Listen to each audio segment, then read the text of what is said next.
hoy les vamos a hablar de los desórdenes hematopoyéticos en los equinos. Mi grupo lo compone Valentina, María Alejandra, Alexander, María Isabel y mi persona María de la Paz.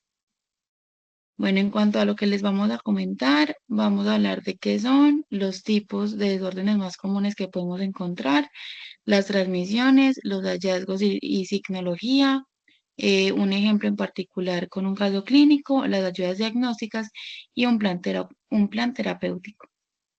Bueno, en cuanto a qué son, realmente son afectaciones que uno puede encontrar como tal en el desarrollo, función y producción de las células sanguíneas, que realmente son glóbulos rojos, glóbulos blancos y plaquetas, que pues todo esto realmente tiene como su forma específica de evaluar.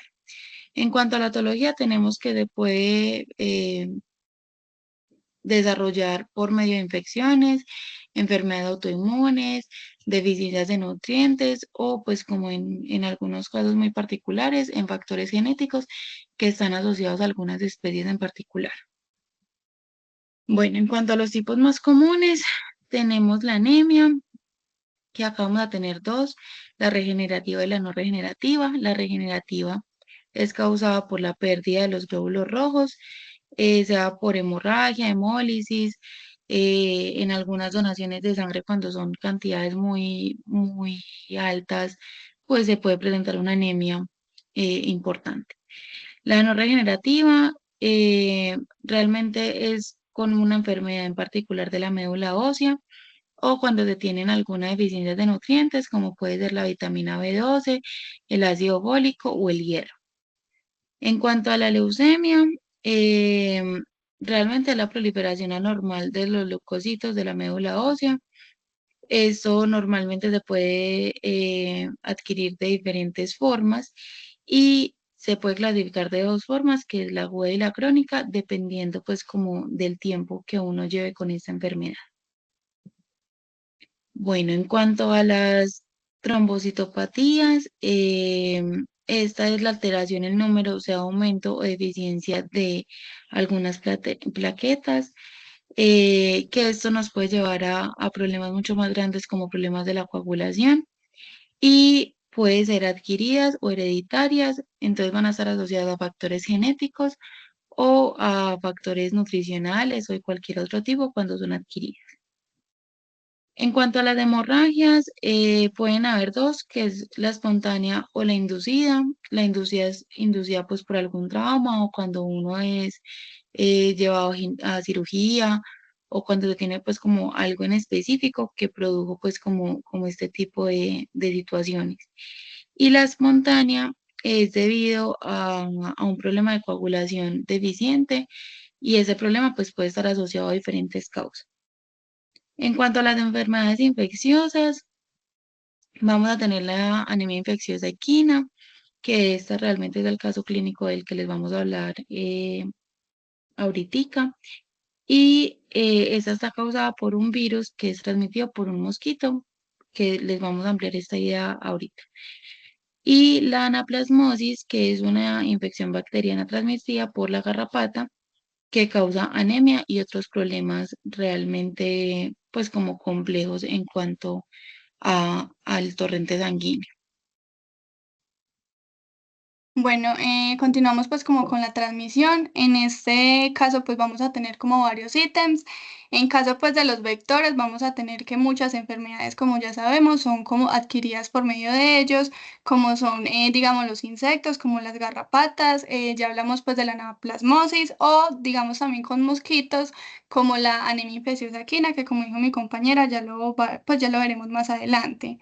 También vamos a tener como el ítem de contacto directo. Este va a ser como por una exposición como tal de los fluidos de un caballo que ya está como infectado y enfermo. En este caso sería como por fluidos de sangre, saliva, entre otros. También vamos a tener como los factores genéticos. Esto puede predisponer a ciertas razas, pero es uno como tal, como de los menos constantes como tal. Por otro lado, vamos a tener los factores ambientales. En los factores ambientales es bastante importante porque vamos a tener temas como el estrés, el manejo inadecuado como tal las capacidades nutricionales, exposición pues a ciertas toxinas y puede contribuir también al desarrollo como tal del desorden hematopoyético.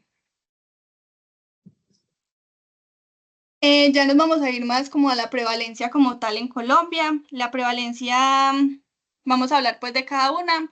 La prevalencia como tal de la anemia infecciosa equina va a variar significativamente dependiendo ya como de la región.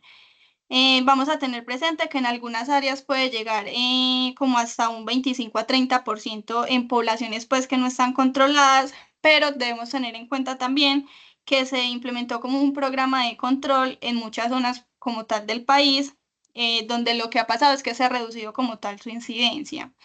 También vamos a tener como la enfermedad de la anaplasmosis. En este caso, pues es muy común en zonas altas en infestación de garrapatas y se ha reportado pues una prevalencia del 10 al 20% en ciertas áreas como ganaderas.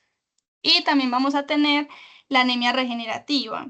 En este caso, pues las tasas de anemia en equinos pueden variar, pero muchos estudios van a indicar que la anemia no regenerativa es mucho más común en animales con enfermedades crónicas o infecciosas. Y ya por último, pero no menos importante, vamos a tener pues como condiciones hematológicas más relacionadas como a los desórdenes nutricionales y a las genéticas.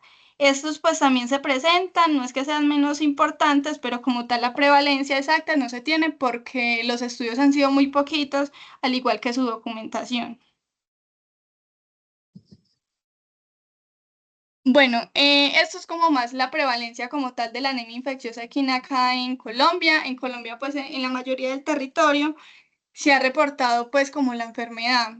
Podemos ver en las diapositivas como algunos departamentos como lo son Tolima, Huila, Bolívar, Cauca, Magdalena, Nariño y Quindío, entre otros que también los podemos ver. La prevalencia como tal puede alcanzar el 70% de los animales adultos, pero claramente también puede afectar animales jóvenes.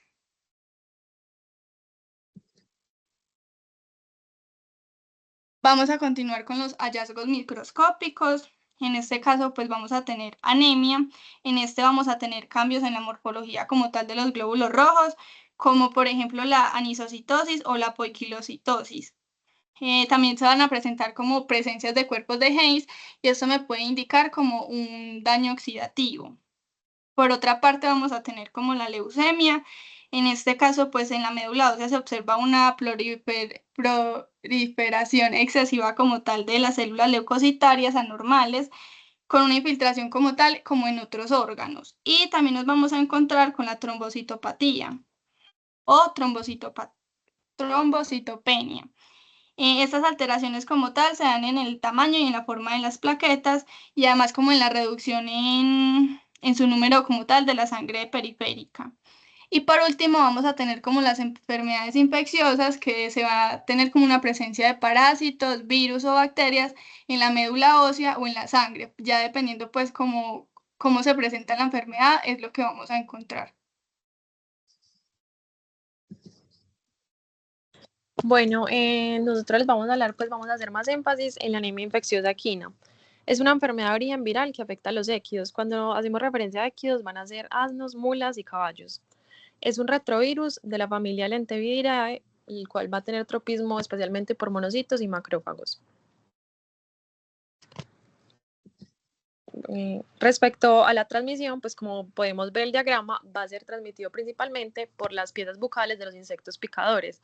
En este caso, pues como lo vemos, va a ser la mosca hematófaga, que va a ser la mosca pues de los establos, Staphylococcus calcitrans, y también tenemos de la familia Tabanidae, como la vemos acá, Tabanus spp y Ovimitra. También podemos tener métodos de transmisión como es por contacto directo, pues de caballo infectado con otro caballo infectado, mediante vómites, como aguas contaminadas, también por alimento que esté contaminado, que se le ven al caballo, lo podemos encontrar, y también se ha reportado que se va a generar la transmisión en leche y semen. Por ende, se ha informado pues como la transmisión de que algunos potros que están lactantes se pueden contagiar de esta manera. Bueno, con respecto a los signos clínicos, pues el animal va a empezar pues con fiebres intermitentes, también va a presentar la inapitencia transitoria, van a presentar trombocitopenia, anemia, va a haber pérdida de peso, taquicardia, taquipnea, se van a caracterizar mucho porque van a presentar edema en esas partes ventrales del cuerpo. También en la fase crónica como tal, vamos a encontrar que, o sea, si los animales no se mueren como tal en la fase aguda, van a pasar a algo que se llama la fase crónica y ya la enfermedad ahí en esa fase crónica pues tiende a convertirse en latente. Tenemos que tener algo también muy importante y es que como pues es anemia infecciosa, vamos a ver que en esos animales vamos a encontrar signos de petequias en las mucosas. También vamos a ver a nivel histológico que vamos a encontrar infiltrados de hemosiderina, especialmente en esas células de Kupffer del hígado, y también podemos encontrar que los ganglios linfáticos, el vaso y el hígado van a estar agrandados e hiperémicos. Bueno, con respecto a la fisiopatología, nosotros hicimos un diagrama. Esta enfermedad pues va a tener una primera viremia y una segunda viremia. Entonces vamos a tener que la primera viremia, pues bueno, todo empieza cuando la mosca pica al caballo o también pues también puede ser por medio de secreciones o fluidos. Entonces el virus se va a dirigir principalmente como a las células del sistema inmunológico. ¿A cuáles células? Pues los macrófagos y los linfocitos. Entonces en esta fase el virus se va a replicar rápidamente y ya luego se va a ir a sangre. Cuando el virus se va a sangre, como lo podemos ver ahí, se va a generar los signos de la primera viremia. Sí, pues se va a generar una respuesta inmunitaria cuando ese virus está en sangre, pero la respuesta inmunitaria que genera pues el caballo va a ser insuficiente, entonces no se va a poder eliminar el virus. Acá los signos clínicos pues vamos a ver que va a haber la anemia, van a presentar fiebre, debilidad, pérdida de peso y signos de ictericia. Ya luego vamos a presentar una segunda viremia, pero ¿por qué se da la segunda viremia? La segunda viremia se da si solamente el caballo está sometido como a condiciones estresantes, a condiciones de un excesivo trabajo, entonces ahí se produce esta viremia, se vuelve a producir lo mismo que vimos en la primera, se replican estas células inmunológicas, luego se va a sangre, pero acá la diferencia con la primera es que acá sí va a afectar órganos, como lo podemos ver en las flechitas, como el vaso, como el hígado y como el riñón. Y acá el cuerpo va a generar una reacción autoinmune mucho mayor, es decir, va a generar pues más anticuerpos, pero aún así no van a ser pues lo suficientes para poder eliminar la infección. Tanto en esta viremia primaria como en la viremia secundaria va a haber una destrucción de los glóbulos rojos, pero en la viremia secundaria lo que va a pasar es que se va a aumentar esa hemólisis, entonces por lo tanto en los estados crónicos pues de la segunda viremia de estos animales vamos a ver una hemólisis mucho más marcada. Listo, pasemos a la otra.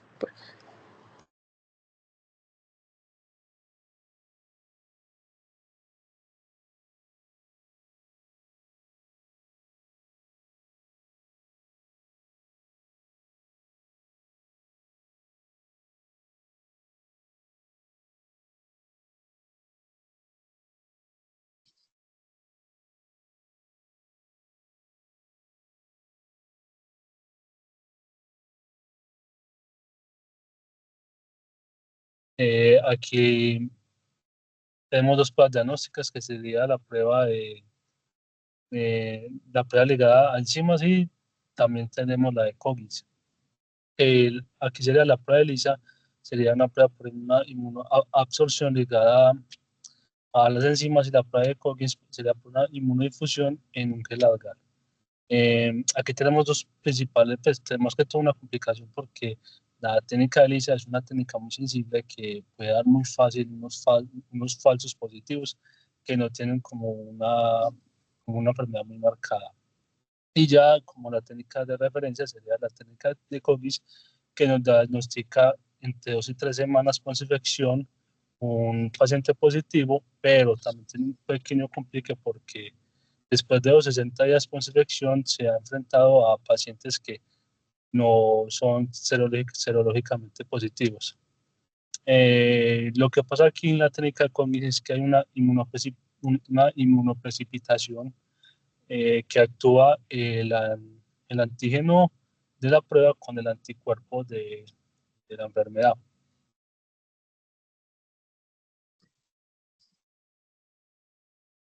Bueno, aquí en los manejos, lo que hacía más que todo sería una cuarentena si sospechamos de un paciente positivo a una enfermedad, haríamos la detección, haríamos las pruebas serológicas dependiendo a esto, y si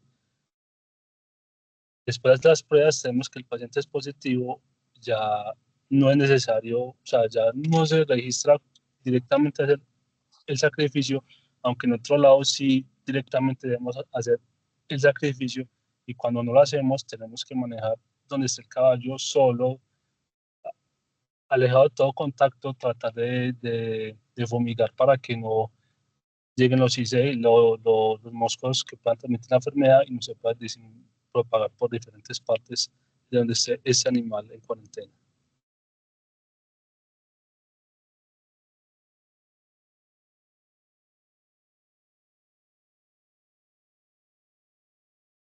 Listo. Yo les voy a hablar de las ayudas diagnósticas, pero más específicamente en los desórdenes hematopoyéticos. Bueno, en esas vamos a usar varias ayudas diagnósticas en las que nos va a incluir un hemograma completo. Ese nos va a permitir pues que evaluar los componentes sanguíneos, como son glóbulos rojos, glóbulos blancos, plaquetas.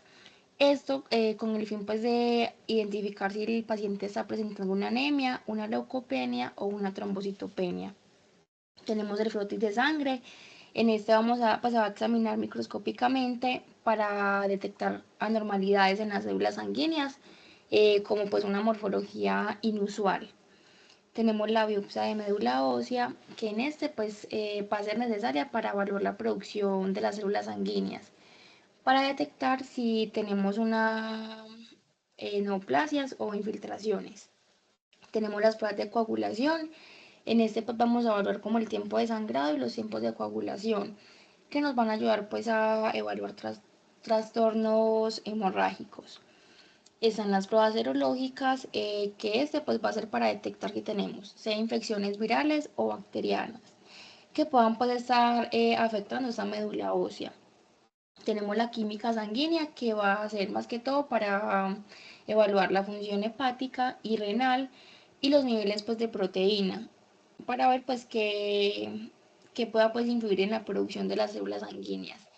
Y como último tenemos el ultrasonido abdominal, que este pues puede ser más que todo útil para evaluar el vaso y el hígado en busca pues de enfermedades sistémicas. Tenemos pues que, combinando como varias de esas pruebas o ayudas diagnósticas, se puede llegar pues a un diagnóstico más preciso y determinar pues qué está causando este desorden hematopoyético. Bueno, como plan terapéutico, más que todo pues en los desórdenes hematopoyéticos que puede presentar el animal, va a depender mucho de la causa pues subyacente de esos desórdenes. Tenemos pues como primero que es el tratamiento de la causa que nos está pues presentando el desorden. Sea infecciones, en esa vamos a usar más que todo antibióticos y antivirales, según pues el agente. Y en parásitos, desparasitantes pues adecuados, depende pues si presenta infestación. Tenemos ya las transfusiones sanguíneas, pues que ya sería más que todo en un caso de anemia severa, para restaurar pues los niveles de glóbulos rojos y mejorar el transporte de oxígeno. Tenemos los suplementos nutricionales, como es el hierro, para causas de anemia ferropénica, y vitaminas, como son los suplementos pues, de vitaminas B, como B12 y ácido fólico. En medicamentos tenemos los esteroides, que se usan más que todo pues, en caso de anemias autoinmunes o enfermedades inflamatorias. Y agentes inmunosupresores, que va a ser más que todo para condiciones específicas que puedan como afectarnos a esta producción de células sanguíneas. Te lo puedes pasar, María. El manejo del ambiente, que pues la idea pues es proporcionar un ambiente tranquilo y minimizar pues el estrés que se le puede ocasionar al animal para que tenga pues una mejor recuperación. Es el control de la dieta, que pues lo importante es asegurarse que este animal reciba una dieta muy equilibrada y adecuada para la condición pues que está pasando. Y ya como último tenemos pues un monitoreo regular que debemos pues hacerle un monitoreo a través de hemogramas, exámenes clínicos, para saber si hay que ajustar o no el tratamiento para tener pues una mejor respuesta del animal.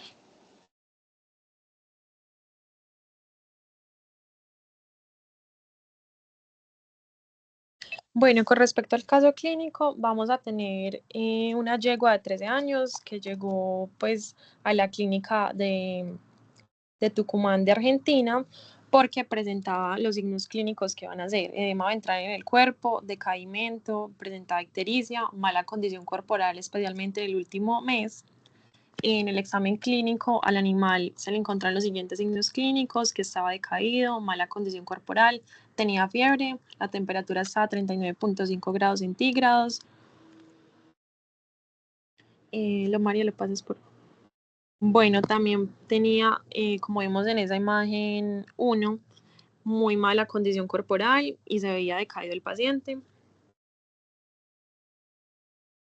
En esta mucosa conjuntival y vaginal presentaba una ictericia bastante marcada y, como vemos en esta, presentaba como edema ventral en la parte del cuerpo, que es como uno de los signos clínicos que les explicamos que es muy característico en esta anemia. Bueno, también acá vemos que presenta como en la parte distal de los miembros, también presenta como tal esos edemas. Y también podemos ver signos como epistaxis, petequias en esa mucosa nasal, se le observaban especialmente equimosis.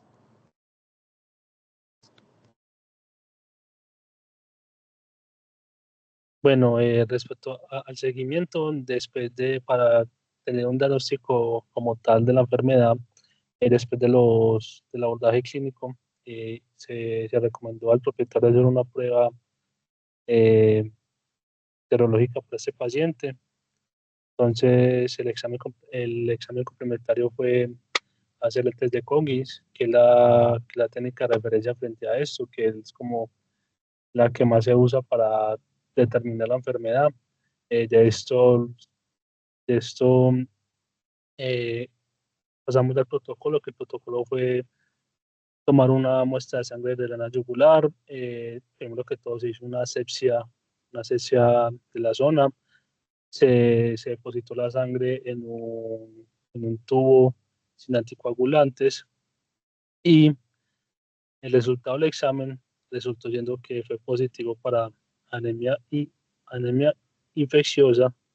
Y ya lo último, que es el desenlace del caso clínico, se tomó la decisión de sacrificar al paciente porque en el lugar que estaba, eh, esto era lo que se debe hacer, el sacrificio como tal, porque no se puede tener un animal con anemia infecciosa. Y ya se terminó el caso. También es importante que, pues, para diagnosticar eso, también podemos tener otros diagnósticos diferenciales que nos pueden generar los mismos signos clínicos, como sería la arteritis viral equina, la púrpura hemorrágica, leptospirosis, babiosis y la anemia hemolítica autoinmune. Los debemos tener en cuenta a la hora de realizar pues también nuestro diagnóstico. Y ya esa sería como la conclusión de nuestra exposición.